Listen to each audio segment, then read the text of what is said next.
Saudara-saudara yang terkasih,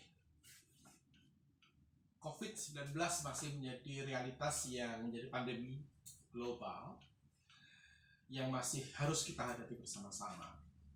Nah, realitas ini kita coba akses, kita coba tangani dengan cara mengetahui bagaimana hal itu bisa terjadi. Kita mencoba mencari tahu dari mana asal mulanya, bagaimana model penularannya, protap apa yang kita perlukan untuk menanganinya, social distancing atau physical distancing macam apa yang kita perlukan, obat apa yang cocok yang sedang dicari, bagaimana cara menangani supaya pandemi ini dapat diatur dan dikuasai, kita bendung bersama-sama. Pendek kata, kalau ada realitas, kita perlu tahu apa itu, bagaimana itu, mengapa begitu, bagaimana orang perlu menanganinya dengan persis. Pendek kata, kita perlu tahu apa itu. Karena dengan demikian maka pengenalan kita dan sikap kita pada realitas apapun itu lebih mendalam jika kita mengetahui termasuk latar belakang mengapa hal itu ada dan bagaimana efeknya pada perasaan, pada harapan orang, ketakutan, dan juga pada keberanian orang menangani permasalahan-permasalahan yang ada. Kreativitas orang bersama-sama dalam menghadapi hal itu akan lebih persis, lebih bagus, lebih elegan jika kita tahu realitas itu apa dan bagaimana serta mengapa. Demikian juga dengan Palmarum yang hari ini kita rayakan.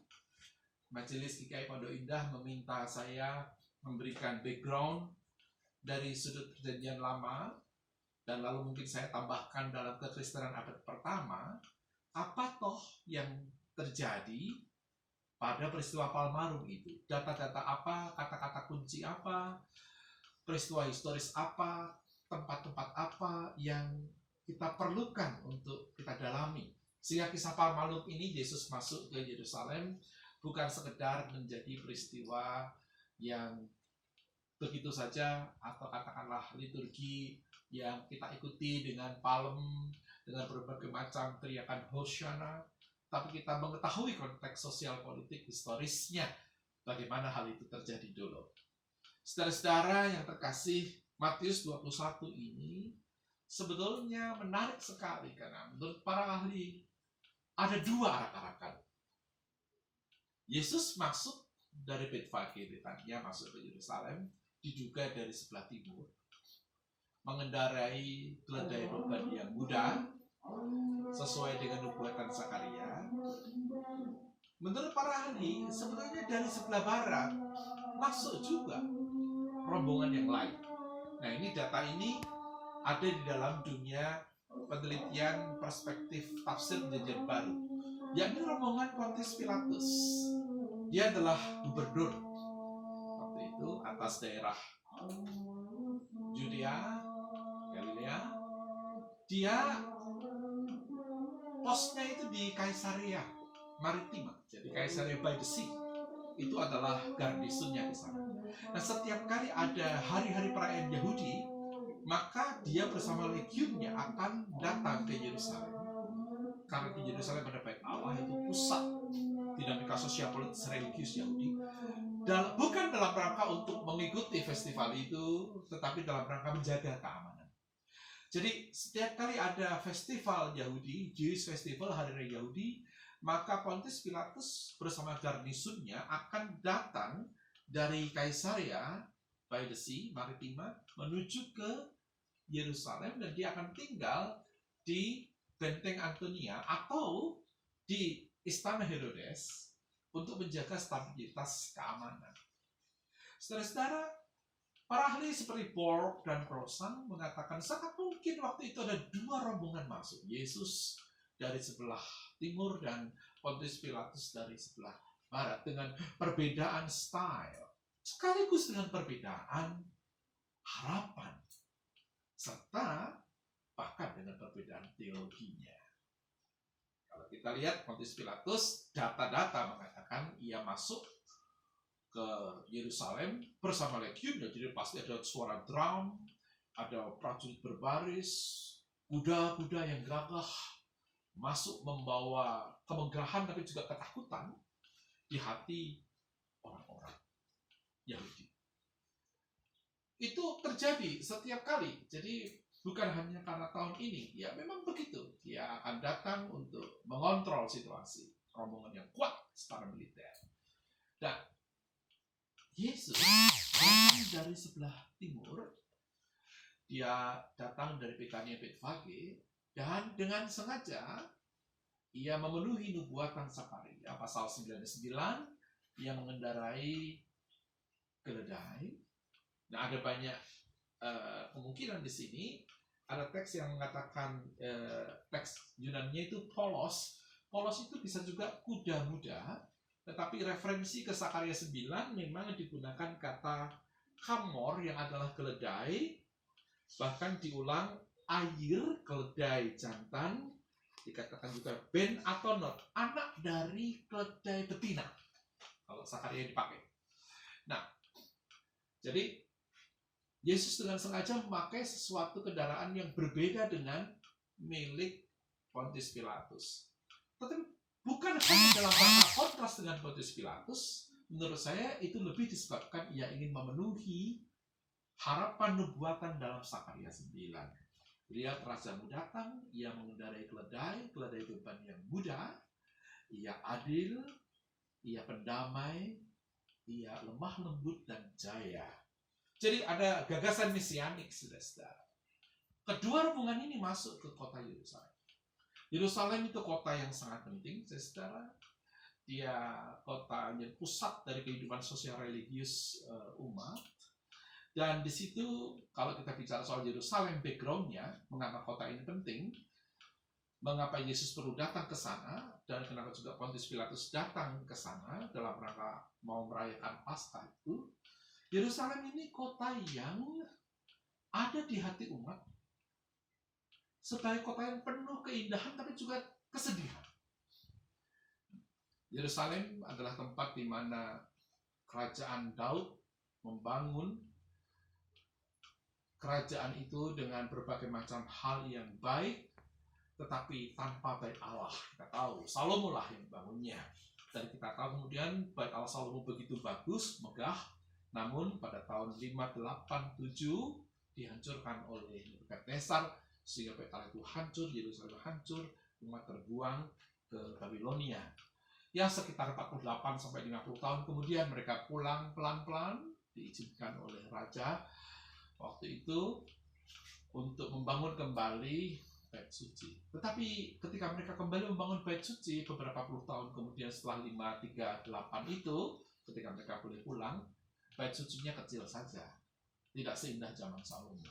Dan Yerusalem menjadi wilayah dari Persia. Dan kemudian kita tahu cerita itu berlanjut terus. Ada penguasa-penguasa dunia Helenis yang juga menguasai dunia dan juga menguasai Yerusalem. Baru pada abad kedua ada pemberontakan dari dinasti Hasmonean yang dikenal dengan nama Maccabee Revolt, pemberontakan Maccabee yang bisa untuk beberapa lama menguasai Yerusalem dan daerah sekitarnya. Jadi pernah ada masa di mana orang Yahudi meraih kemenangan menghadapi dunia Helenis. Nah, namun tak lama kemudian Romawi menguasai daerah itu. Dan kemudian Romawi mengangkat raja yang namanya Herodes itu, saudara, yang terkenal sebagai Herodes Agung, untuk menguasai kelompok Yahudi yang dipercayakan kepadanya. Dan dia membangun banyak hal, termasuk bait Allah, dibangun sangat indah, sangat besar, sangat luas. Saya mencatat luas bait Allah yang dibangun oleh Herodes itu luasnya adalah sekitar 160.000 meter persegi. Jadi besar sekali. Nah, itu pusat dari kebanggaan orang Yahudi. Walaupun Herodes tidak pernah dicintai. Namun Yerusalem, bait Allah, gagasan tentang Raja Daud, Mesias itu ada dalam hati umat. Itu sebab Saudara, kalau kita lihat teks kita, ketika Yesus masuk dengan mengendarai keledai, orang menyambut dia dengan kata-kata, lihat rajamu datang. Ia lemah lembut, ia mengendarai keledai beban yang mudah sesuai kata nubuatan Zakaria. Orang menaburkan pakaiannya macam-macam. Lalu ada kata-kata Hosana bagi anak Daud. Lihat, gagasannya Daud lagi. Jadi memang ini ada nuansa politis, ada nuansa sosial, ada nuansa religius. Yesus masuk ke situ, orang lalu terkenang pada nubuatan Zakaria dan pada Daud. Hosana berarti selamatkanlah kami sekarang. Save us now. Anak Daud, Hosana. Diberkatilah dia yang datang dalam nama Tuhan. Hosana di tempat yang maha tinggi. Jadi Yesus datang dengan membawa suatu teologi perdamaian, teologi kelemah lembutan, teologi kejayaan. Dengan suatu tujuan tertentu Yerusalem sebagai pusat. Apa yang Yesus bawa? Yang dia bawa adalah teologi kerajaan Allah. Allah meraja. Nah, di sini saudara yang sering luput. Pilatus masuk dari pintu sebelah barat membawa imperial teologi. Teologi imperium yang mengalahkan lawan, menguasai lawan dengan kekerasan dan senjata dan order. Yesus datang dengan teologi yang berbeda, yaitu teologi kerajaan Allah. Ia memang datang di Yerusalem dan orang ingin ia menyelamatkan Hosana, anak Daud. Ia paham betul simbol-simbol itu, tetapi ia sebenarnya menunjukkan kepada mereka, ini loh aku datang untuk memenuhi nubuatan Zakaria. Aku raja, ya, tapi raja yang berbeda dengan Pilatus atau Kaisar Romawi. Aku juga raja yang berbeda dengan harapan-harapan Anda. Siapa Anda di sini? Umat banyak. Umat banyak dan juga para elit Yahudi. Saudara, kita tahu ada orang Saduki, Farisi, Eseni, Selopi, dan Okos, orang kebanyakan. Masing-masing punya imaji tentang bagaimana itu kehidupan yang ideal. Orang Farisi menginginkan kekudusan, keteraturan ritual. Orang Saduki menginginkan ketaatan pada regulasi bait Allah.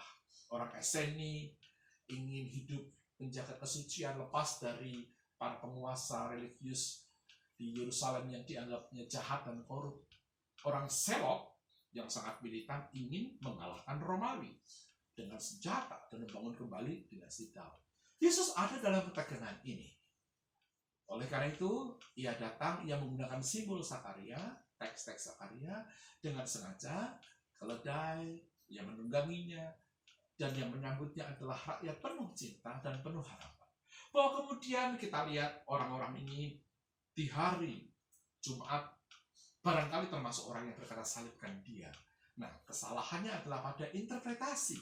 Yesus tidak datang sebagai Mesias yang menghabiskan kekuasaan Roma dengan senjata.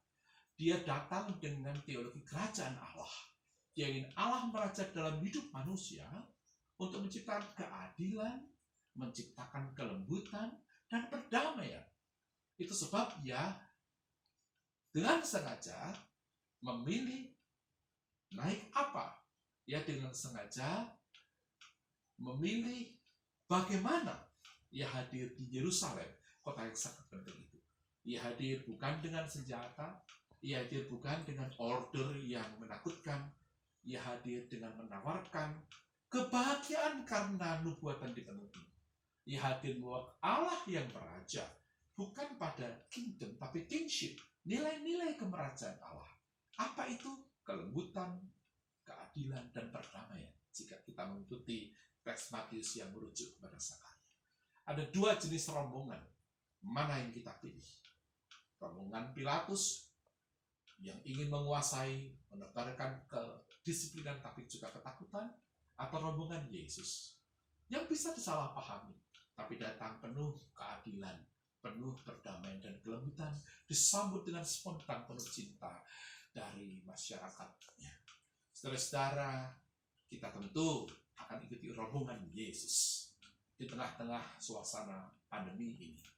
Kiranya teladan Yesus yang datang masuk ke Yerusalem mendatangkan sukacita adalah langkah kita. Mari kita ikut rombongan Yesus menghadirkan nilai kerajaan Allah di tengah-tengah situasi kita ini. Hadirkanlah perdamaian. Hadirkanlah apa yang adil. Hadirkanlah Tuhan yang jaya, yang mengatasi segala macam kejahatan. Kita bisa bertindak menjadi agen perdamaian, agen keadilan, agen kerajaan Allah di tengah situasi pandemi ini. Kita tahu apa yang harus kita lakukan. Kita tahu bagaimana kita harus melakukannya. Kita tahu bagaimana kita menjaga kehidupan sendiri, keluarga, dan sesama. Yang penting, saudara-saudara, ikutlah dalam arah-arahan Yesus. Setialah pada nilai-nilai kerajaan Allah yang ia bawa di atas keledai itu. Nilai kelembutan, keadilan, dan nilai perdamaian. Selamat Parmalu. Berkat Tuhan melimpah atas saudara-saudara di GKI Pondok Indah dan saudara-saudara yang lain yang menonton rekaman khotbah ini. Berkat Tuhan melimpah pada kita dalam